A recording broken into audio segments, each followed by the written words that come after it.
Hi, I'm Daz, I'm the producer of The Drift, and as well as working on the Doom Raider score today, I've also been working on the sets, specifically the Drift itself, one of the spaceships in The Drift. It's fair to say that most science fiction films that are set on spaceships seem to have loads and loads of corridors, and The Drift will be no exception. Although we have tried to sort of think about why there are corridors. There are different sorts of corridors, and these corridors lead to things that happen in the film and allow them to get to a place they need to get to establish their missions and stuff. So although there are still corridors, it's not just mindless corridors. So that's actually quite a difficult thing, because the budget for our film is very, very small, and it's trying to be very clever about the use of the corridors. And you'll have seen some of the corridors already that we've built, and that's just sort of phase one of that set. We're trying to be clever. So what I've been doing today is designing more corridors and more corridor components that when they're put together, they have different shapes and stuff like that. So.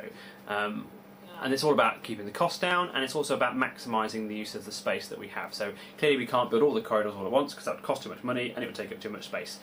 So what's important? Well, it's important to make sure that we construct the corridors in the right order and then turn them into another type of corridor in the right order as well.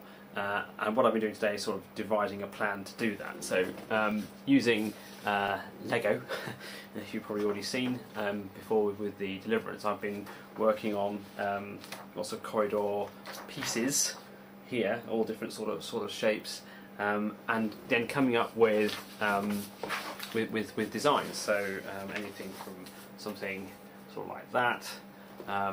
You know, corridor coming round and a bit there and all that kind of thing. And then with each one of these comes different sort of like a plan of the actual corridor itself, and then some sort of vantage shots.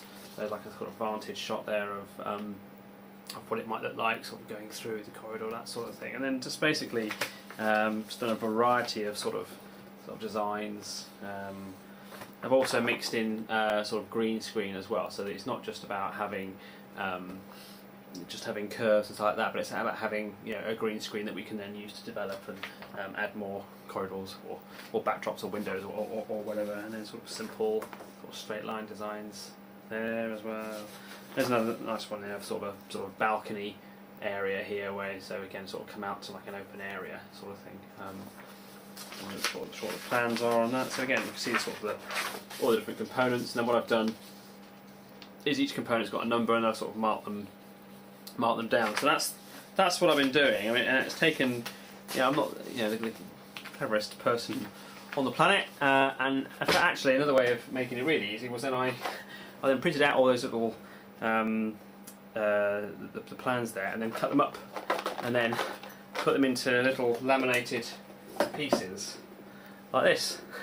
So it's just a Lego piece like that, and then obviously you start joining them all together. And then what I did is did all the ones that I'd sort of designed on the computer, and then once I'd figured out with Mark, he's the maths brain, about what I can do before once I start cutting them and turning them to something else, then obviously I can't go back to them. So we sort of worked out all the different types of formations I could do, and then what I did was I basically broke it down into two boxes. So I've got setup number one, so play with those, you know, and arrange them all how I like, and then cut them up into the new setup, which is setup number two.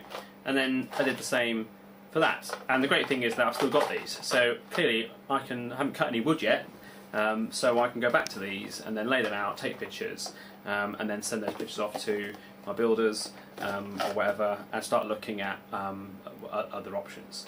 And with the Lego side of it, you can even I can then recreate those on the Lego program, and then zoom in and look at angles, all that kind of stuff. So it's no good, not as good as the real thing, but it's close enough. And it's certainly given me a lot more sort of food for thought. It's given me a lot more confidence in terms of what we could build, because just thinking about straight corridors and corners, I think, well, what are we going to do? But certainly with the sort of laminated pieces, I can then just move them about and have a look, see how it works.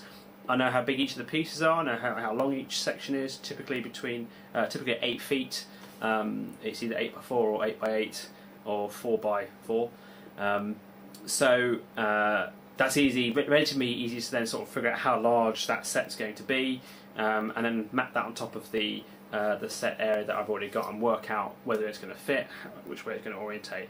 And now, having taken pictures of those, I can then think, what order am I going to build them in, what makes sense, and even go further back into the story and look at creating a sort of journey through the corridors and think, well, okay, they've gone around here, then they go around there, then they do this, okay, and actually start making a map of the ship.